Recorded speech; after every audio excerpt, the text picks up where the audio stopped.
Sophia's Guapas Vlog. So ayun na nga, papunta ako ngayon sa airport. Samahan nyo ako sa munting vlog ko. Alam nyo naman, mahilig ako mag-video, walang magawa. Ayan, exit muna tayo. Kailangan ko munang mag-exit bago ako bibisahan ng amo ko. Ito yung exit na para bang bibili lang ako, babalik lang ako mamaya. Kaka-expired lang kasi ng visa ko, so kailangan ko muna daw mag-exit bago niya ako bibisahan. Wala akong magawa sa airport, kaya ayun, naghahanap muna ako ng kape. Hindi pa boarding, hindi din gutom. Pag wala ka talagang magawa sa airport, kundi maglakad-lakad, magse-cellphone, maghahanap ng kung ano-anong bibilhin mo. Kaya ayun, napakape muna tayo. Expectation versus reality sa kape ko. Hindi ka na talaga mag-expect, day. Kasi pag airport, day, mamahalin talaga mga pagkain dyan, mga bibilhin, day. Pero, sa totoo lang, hindi talaga ako nasatisfy sa kape ko kasi sobrang liit niya. 19 dirhams. As in, malaki lang siya tignan sa video pero sobrang liit talaga niya. Hindi ko alam kung maarte lang talaga ako o hindi ako nasarapan sa kape ko. Kaya ayun, naghahanap ulit ako ng kape. Hindi naman ako coffee addict, pero parang kailangan ko pa ng isa pang kape. Hindi ko alam na may Starbucks dito. Akala ko wala. Tapos ayun, nasa likod lang pala. Sakto para sa round 2 coffee ko, girl. Grabe, mahal lahat dito sa airport. Kape, pagkain. Parang nasa mall ka pero stress. Pero sige, kailangan pa rin. Palowbat na ako. Chill lang muna dito sa airport. Ang aga-aga ko pa kasi nakarating. Kape na lang muna habang naghihintay. At sino ba namang magkakape na walang tulog pero pinipigilan ko na lang talaga ang antok ko dyan, te. Kunwari, nakaupo na parang classy, padimure-demure, hawak ng cappuccino, parang normal lang kahit antok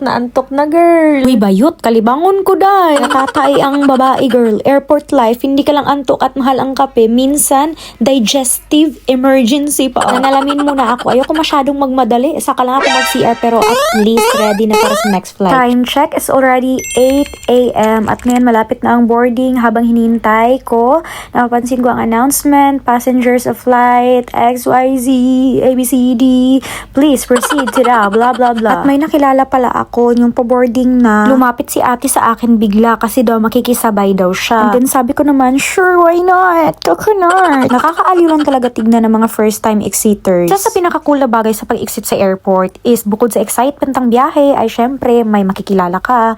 Minsan may makasalamuha kang mga first time lang mag-exit o kaya yung mga taong may kwento na nakaka-inspire. Habang naghihintay sa check-in, may mga konting kwentuhan, tawanan o tips, sharing parang instant community sa gitna ng abala ng airport. Talagang nakaka-excite kasi bawat encounter mo may bago kang matutunan o ma-enjoy. Ayan na nga, nakaupo na kami, halos magkatabi lang kami ng upuan namin. Habang nakaupo na kami, chill-chill lang muna kasi halos antok kaming lahat. May libre rin silang snack kaya hindi ka talaga magugutom. Sakto kasi wala akong dalang pagkain, tubig lang kanina sa airport. Ang kinain ko lang ay bread kasi hindi ako masyadong mahilig sa chocolate. Sa pabalik na flight, may pagkain pa rin silang ibinigay pero hindi ko na nakain lahat kasi busog na ako. Mga 1 oras at kalahati ang biyahe, medyo na-bored ako kaya nag-CR at nag-video na rin ako. At dahil nasa seat C ako, nakisuyo ako sa katabi kong girl na magpa-video sa window side. Pabalik na kami niyan sa Dubai pero di ako nakapag-video, sobrang pagod na kasi sa biyahe. Grabe, wala pa akong tulog simula kagabi. Umalis kami ng 10 AM tapos bumalik kami dito ng 2:30 sa Dubai.